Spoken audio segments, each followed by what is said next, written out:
নওশাদ সিদ্দিকী যদি শুধু মুসলমানের হয়ে কথা বলে, ওর রাজনীতি করা বন্ধ সর্বপ্রথম আমি করব। রাজনীতি করতে গেছে, রাজনীতি করবে। রাজনীতি দুটো বিষয় হবে, দেশ ও দেশবাসীর জন্য।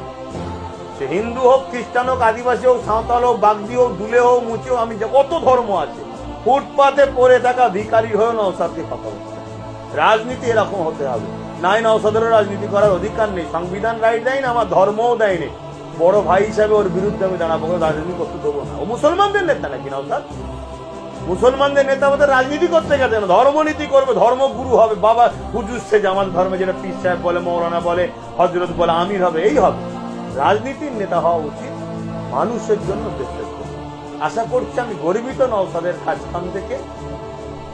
ভাই হিসাবে শুধু বলছি না, ও যে সর্বধর্মের মানুষের হয়ে সব বিষয়ে কথা বলছে।